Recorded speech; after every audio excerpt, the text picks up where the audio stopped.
Hello everyone. तो आज के हम इस लेक्चर में पढ़ने वाले हैं article 25 to 28 of the Indian constitution, जो कि हमारा है right to freedom of religion. तो इसमें आर्टिकल 25 से लेके आर्टिकल 28 तक आते हैं। इनके हम सबसे पहले बेयर एक्ट रीडिंग करेंगे और फिर इनसे रिलेटेड केस लॉस पढ़ेंगे और सारे प्रोविजंस हम अच्छे से पढ़ने वाले हैं, ठीक है। तो आर्टिकल 25 वैसे इन पे कभी कभी आ जाता है, तो मेंस में शॉर्ट नोट आता है या फिर प्री के क्वेश्चंस बनते हैं, और जहां पे भी क्वेश्चंस बनते हैं I will tell you that. तो सबसे पहले हम पढ़ेंगे आर्टिकल 25। तो 25 निकालो अपने अपने बेयर एक्ट में। Article 25 of the Indian constitution which is freedom of conscience and freedom of profession, practice and propagation of religion. ठीक है। सबसे पहले कंसाइंस बोलता है ना ये। अच्छा, इसकी एक शॉर्ट ट्रिक है याद करने के लिए, CPPP। ठीक है, क्योंकि ये भी प्रीलिम्स का क्वेश्चन बनता है कि आपको 3-4 बोल देंगे और उसमें से एक ये नहीं होगा, कोई और होगा। ठीक है, तो बोलेंगे कि इसमें से कौन सा आर्टिकल 25 में एक्सप्रेसली मेंशन नहीं है। तो उसके लिए हमें ये ट्रिक याद करने की जरूरत है। सबसे पहले आता है हमारा कंसाइंस। इसका मतलब क्या होता है? Inner conscience to mould the feelings for the God. ठीक है, ये हमारा राइट है, अपनी इनर कंसाइंस को मेंटेन करना। ठीक है, मैं किसी भी गॉड की तरफ अपनी इनर कंसाइंस को मोल्ड कर सकती हूँ। सेकंड कौन सा वर्ड एक्सप्रेसली मेंशन है? Which is profession. प्रोफेशन मतलब कि क्या? To determine. प्रोफेशन मतलब कि मैं प्रोफेस कर सकती हूँ किसी भी रिलीजन को, किसी भी फेथ को। To determine any religion, any faith, any belief. ठीक है। नेक्स्ट क्या आता है हमारा? प्रैक्टिस। प्रैक्टिस क्या कर सकती हूँ? तो मैं किसी भी रिलीजन को अच्छे से प्रैक्टिस कर सकती हूँ। ठीक है, practice the essential ceremonies of any religion. Now the next is propagation. Propagation मतलब कि प्रोपोगेट करना। मैं किसी और इंडिविजुअल को या फिर किसी को भी, किसी ग्रुप को, किसी को भी अपने रिलीजन के बारे में प्रोपोगेशन अपने रिलीजन का कर सकती हूँ। ठीक है, उनको बता सकती हूँ। तो अब हम सब क्लॉज 1 पढ़ते हैं। सब्जेक्ट टू, अच्छा अब ये अंडरलाइन करो, subject to public order, morality and health. इसका मतलब कि आर्टिकल 25 सब क्लॉज 1 के कुछ एक्सेप्शंस हैं, और वो एक्सेप्शंस कौन कौन से हैं जो कि एक्सप्रेसली मेंशन है? Public, health, morality. ठीक है, जो यहाँ पे ये 3 मेंशन है, ये आपके एक्सेप्शंस ऑफ आर्टिकल 25। प्लस इन 3 के अलावा और क्या एक्सेप्शंस हैं, जो कि मैंने आपको आर्टिकल 19 वाली क्लास में बताया था। आर्टिकल 19 सब क्लॉज 3 to 6, ये exception to the fundamental rights है ना। मैंने आपको बताया था कि जो हमें फंडामेंटल राइट्स मिले हैं वो एब्सोल्यूट इन नेचर नहीं है, उनके ऊपर कुछ रीजनेबल रेस्ट्रिक्शंस लगी हुई हैं। तो वो रीजनेबल रेस्ट्रिक्शंस कौन से आर्टिकल में लगी हुई हैं? तो वो लगी हुई है article 19 sub clause 3 to sub clause 6। ठीक है, तो ये 3 के साथ साथ ये भी ऐड है, ये भी आर्टिकल 25 सब क्लॉज 1 का, मतलब बेसिकली आर्टिकल 25 का के एक्सेप्शंस हैं। ठीक है, अब इन्हें अंडरलाइन कर लो। Public order, morality and health, and to the other provisions of this part. Other provisions of this part कौन से हो गए? ये। ठीक है, all persons are equally entitled। अब अंडरलाइन करो all persons। इसका मतलब क्या हुआ कि article 25 is available to all persons irrespective of their nationality। Citizen हो या फिर वो नॉन सिटीजन हो, चाहे वो पढ़ा लिखा हो, चाहे वो अनएजुकेटेड हो, चाहे वो लुनाटिक हो, कि चाहे वो सेन पर्सन हो, सबके पास आर्टिकल 25 का राइट है। ठीक है, all persons are equally entitled to freedom of conscience. Conscience का मतलब मैंने अभी आपको बताया, and the right freely to profess, practise and propagate religion. ठीक है, CPPP के राइट्स हमको दोनों के पास है, citizens as well as non citizens. ठीक है, इसके एक्सेप्शंस क्या है ये भी मैंने आपको बता दिए। अब सब क्लॉज 2 पढ़ते हैं। Nothing in this article shall affect the operation of any existing law or prevent the state from making any law।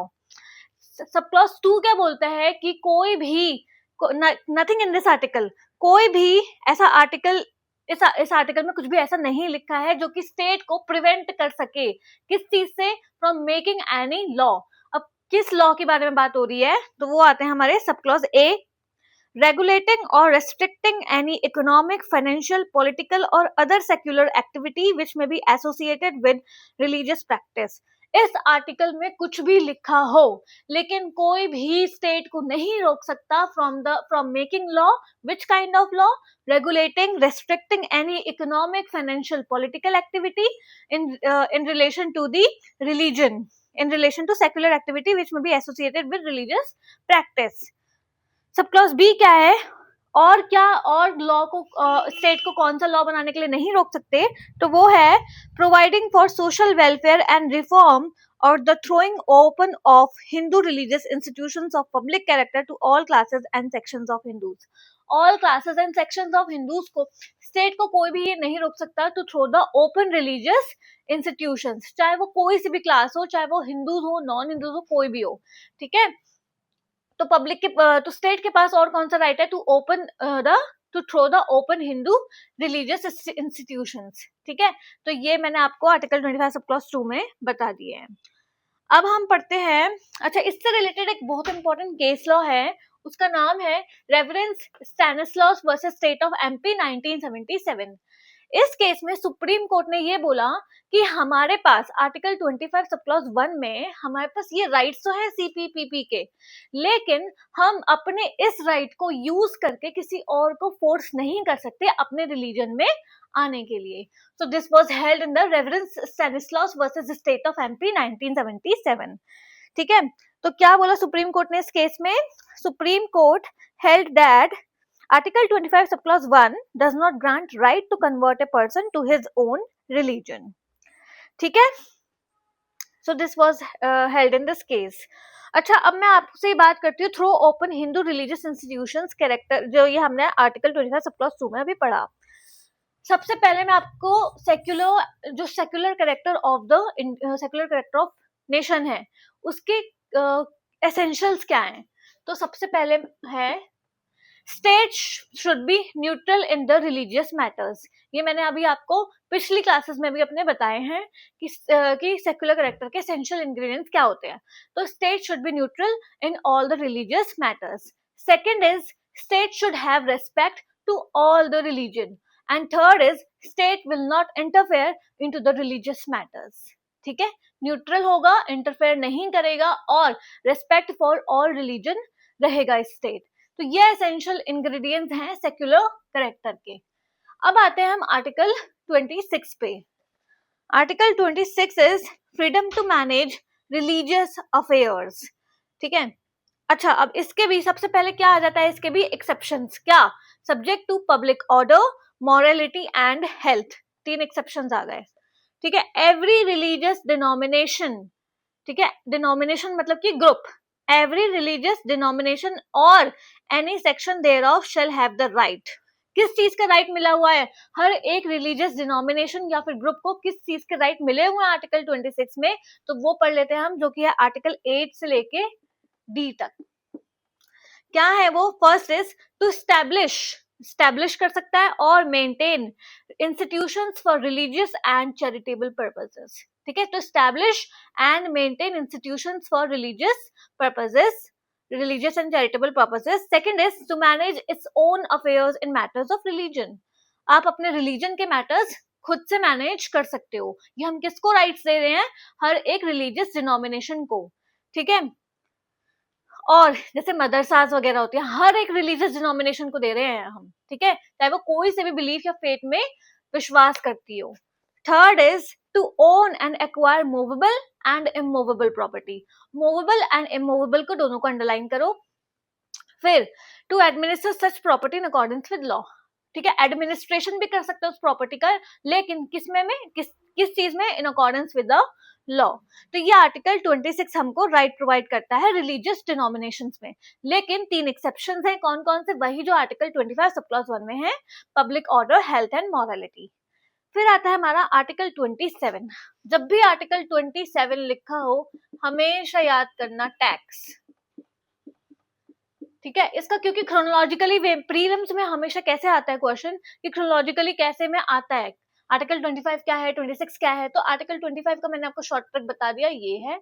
Article 26 का है कि वो रिलीजियस डोमिनेशन होते हैं, रिलीजियस हाँ डोमिनेशंस, तो रिलीजियस डोमिनेशंस के ऊपर होता है। और आर्टिकल 27 जो कि टैक्स से रिलेटेड होता है, ठीक है। अब टैक्स से कैसे रिलेटेड, तो क्या है टैक्स के बारे में क्या लिखा है, जैसे पुराने टाइम से मुगल्स के टाइम पे आपको याद होगा कि आ, आ, कि जो नॉन हिंदू लोग होते थे वो टैक्स पे करते थे अपने रिलीजियस प्लेसेस पे जाने के लिए।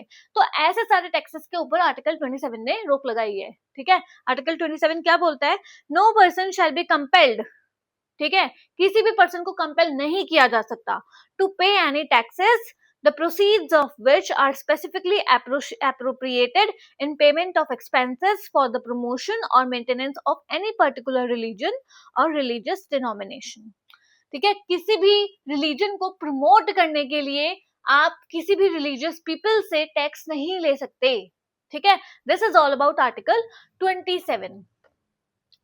अब हम पढ़ते हैं, अच्छा पहले उससे पहले मैं आप जाने से पहले आर्टिकल 28 पे जाने से पहले मैं आपको कुछ केस लॉज बता देती हूँ जो कि मैंने अपने पुराने केसेस में भी बताए थे।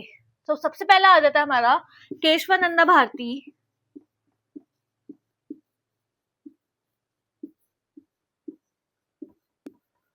Versus state of Tamil Nadu,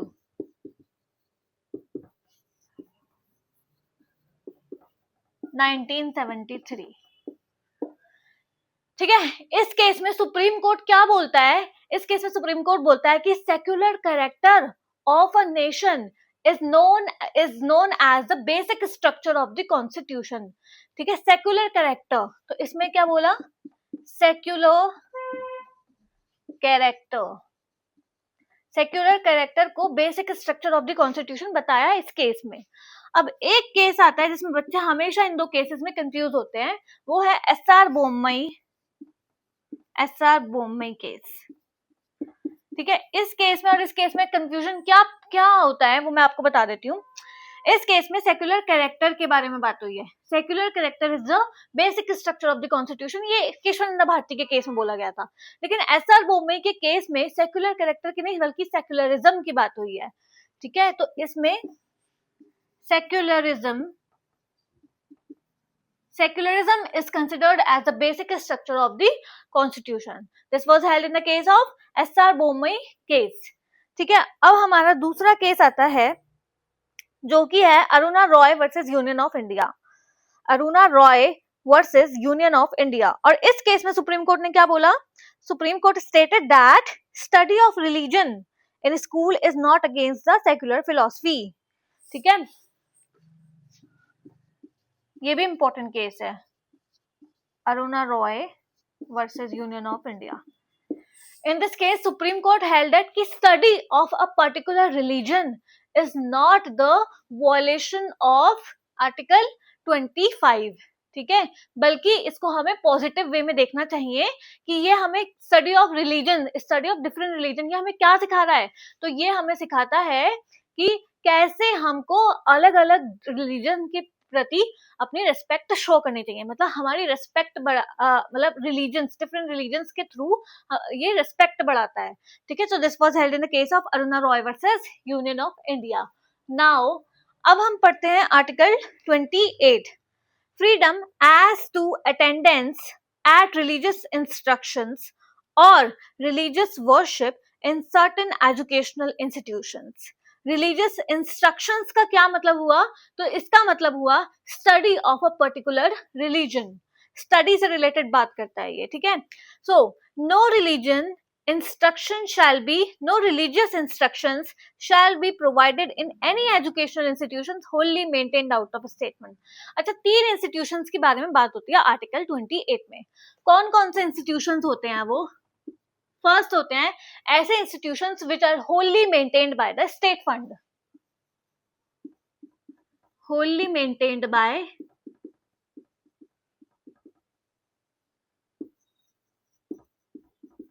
state fund. और सेकंड इज, एक होता है wholly maintained by state fund, second is established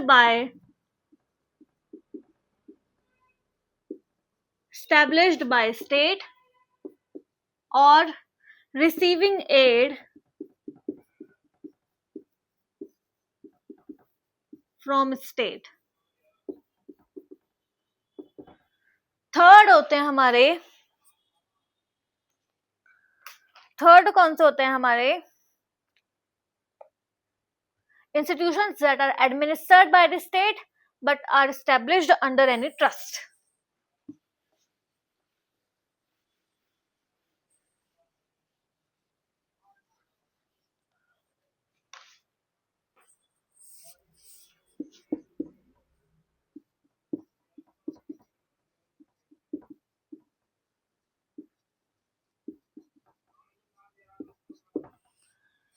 ठीक है, wholly maintained by state fund, इसमें हमेशा रिलीजियस इंस्ट्रक्शंस नहीं दिए जाएंगे, कभी नहीं दिए जाएंगे.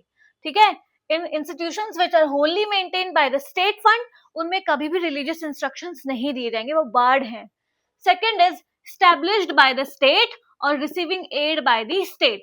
ठीक है, इनमें केवल और केवल रिलीजियस इंस्ट्रक्शन तब दिए जा सकते हैं with the consent of the individual. ठीक है, with the consent of the individual. और एस्टेब्लिश्ड बाय ट्रस्ट, इनमें कोई रेस्ट्रिक्शन नहीं है, रिलीजियस इंस्ट्रक्शंस दिए जा सकते हैं. ठीक है, so these are the types of state, यही हमारे आर्टिकल 28 में लिखा हुआ है. एक पढ़ लेते हैं. Nothing in clause 1 shall apply to any educational institution which is administered by the state. ये यहाँ पे इसकी बात कर रहा है. अच्छा, मैंने एस्टेब्लिश्ड लिख दिया है. This is administered by the state.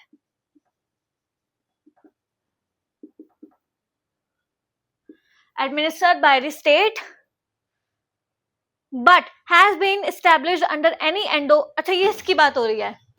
ठीक है, but has been established under any endowment or trust which requires the religious instruction shall be imparted in such institution. यही हमने पढ़ा.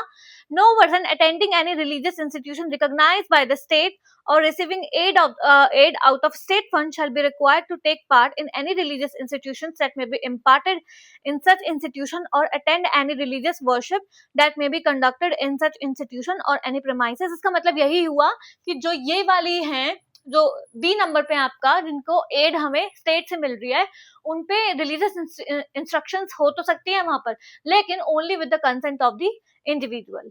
ठीक है, तो अब हमारे ये आर्टिकल 28 हमने पढ़ा. तो आर्टिकल हमने इसकी डायरेक्ट रीडिंग तो पढ़ ली है, लेकिन अब इससे रिलेटेड हम कुछ केस लॉज भी पढ़ लेते हैं आर्टिकल 28 से रिलेटेड. तो your first case law will be the Church of God in India versus KKRMC Welfare Association.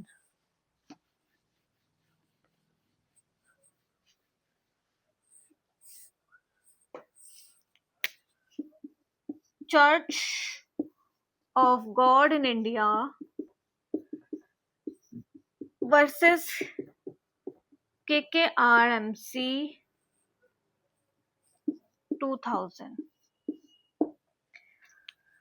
ठीक है, ये एक केस है आर्टिकल 28 से रिलेटेड, और इस केस में सुप्रीम कोर्ट ने क्या बोला?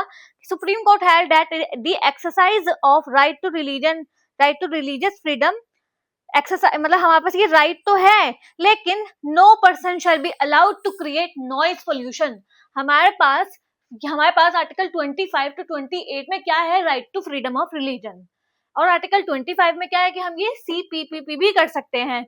लेकिन ये केस हमारे ऊपर क्या एक लिमिटेशन, क्या एक रेस्ट्रिक्शन लाता है कि हमारे पास right to create a noise pollution ये नहीं है. रिलीजन के नाम पे नॉइज पोल्यूशन हम नहीं कर सकते. This was held in the case of church of God in India versus KKRMC. और एक और इम्पोर्टेंट केस है इसका, DAV college versus Guru Granth, DAV college versus state of Punjab. State of Punjab. इस केस में सुप्रीम कोर्ट ने क्या बोला कि जो हम life academic study of life and teachings of Guru Nanak is not violation of article 25. ठीक है, आर्टिकल 25 से 28 बेसिकली.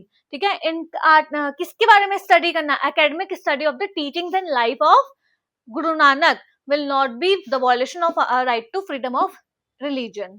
ठीक है, this was held in the case of DAV college versus state of Punjab. So these are the, मैंने ये आपको article 25 से लेकर 28 तक पढ़ाए हैं। इससे रिलेटेड केस लॉज जो मैंने आपको सारे इंपॉर्टेंट केस लॉज बताया, इसमें केशवानंदा, एस आर बोम्मई और आपका ये चर्च ऑफ गॉड और डीएवी कॉलेज, ये मोस्ट इंपॉर्टेंट थे। और एक ये रेवरेंस सैंटा क्लॉज, ये भी मैंने आपको पढ़ाया। So these are the important case laws, और उसके साथ हमने बेयरर भी कवर किया। यही इम्पोर्टेंट है, इससे अलावा और कुछ आपको पढ़ने की सच नीड नहीं है। और ऐसे ही अगर आपको मेरे वीडियोस पसंद आए तो वीडियो को लाइक करना और लॉ विद्या को सब्सक्राइब करना। Thank you.